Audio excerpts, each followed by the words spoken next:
and somebody off there. It looks like Derek Warwick. It is. That is Derek Warwick's Tolman, the turbocharged Tolman of Derek Warwick in the catch fencing, and you saw Derek Warwick walking away from the car, so he is clearly perfectly all right.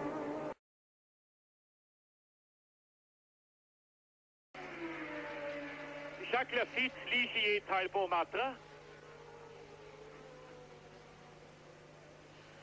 Lauda hat sich über Lafitte einige Gedanken gemacht. Er weiß vom Training her, dass der Talbot Matra auf der Geraden um 5 Stundenkilometer schneller ist als der McLaren mit seinen 277 km/h.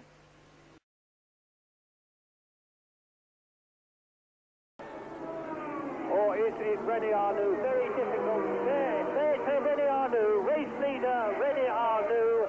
Now, is he going to pull away from these two cars, including number 10 there, which is the ATS of Eliseo Salazar, and number 3, which is Michele Alboreto's car? If he does not pull away, we can be sure that René Arnoux is in some sort of trouble and going a lot slower than he could do. And he's not pulling away very much because the differential in speed between the Renaults and the Ford-powered cars here is absolutely enormous. Meantime, Alboreto is going past and taking the inside line at Crowthorne, and now you see that René Arnoux has indeed, as the race leader, pulled out quite a gap over the Tyrrell and the ATS behind him.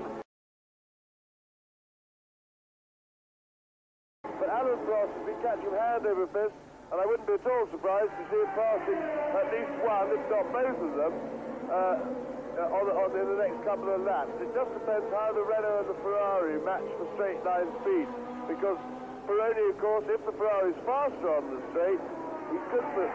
Yes, Pironi, they both passed Reutemann. As they go past our commentary position, Reutemann is now 4th.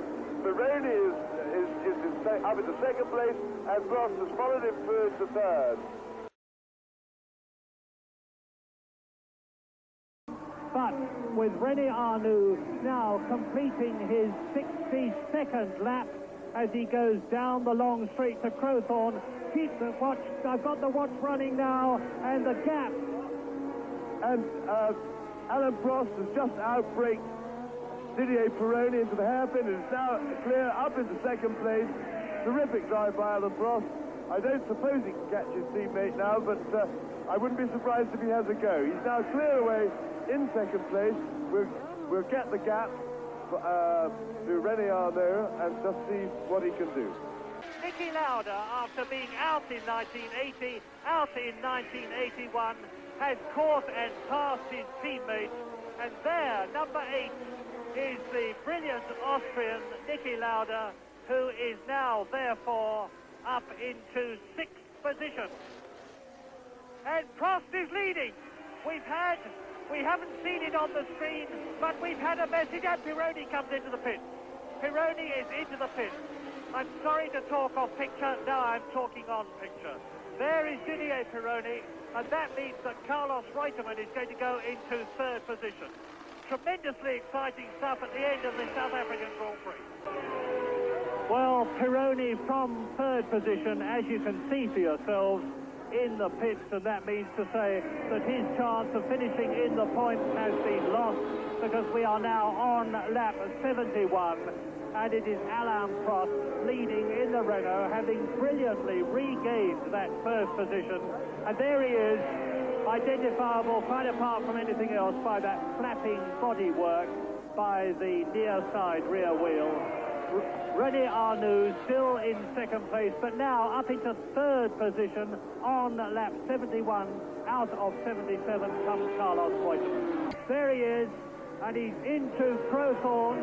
And what is the gap between the 2nd and 3rd then, as the leader is well on his way? And it's Carlos Reutemann 2nd.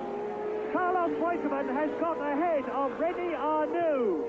So Arnoux is in trouble, and you will see now, there is Reutemann taking Crowthorne, and behind him a Renault that is obviously in trouble, because the brilliant Carlos Reutemann, who came back to racing after saying that he was going to retire, after his bitter disappointment in doing so badly at the Caesars Palace Grand Prix, who won here in South Africa, is going to be second this year if Prost keeps going for the rest of the race. Alain Prost approaches the finishing line on his last lap at some 200 miles an hour and completes it to win the South African Grand Prix, the second Renault victory in 3 years, and last year they weren't here. And now we wait for Carlos Reutemann, and there he goes. Carlos Reutemann has finished second. René Arnoux will be third, so it will be first and third for the two Renaults. And a famous victory for the French team. There goes René Arnoux over the line.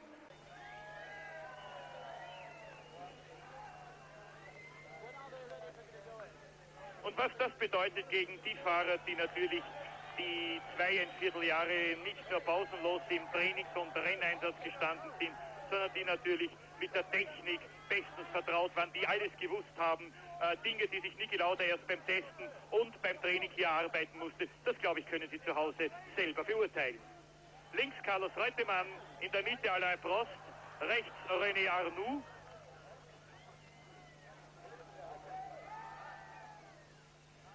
Für Reutemann das beste Ergebnis seit seinem zweiten Platz im Grand Prix von England. Nachher wurde er nur noch 5. in Zeltweg, 3. in Monza, 10. in Montreal und 8. in Las Vegas. Für Prost der 4. Grand Prix-Sieg in seiner Karriere. Nach Dijon, Zandvoort und Monza. Und für René Arnoux mit dem 3. Platz das beste Ergebnis seit dem Grand Prix von Österreich, in dem er Zweiter geworden ist, hinter seinem französischen Landsmann Jacques Laffite.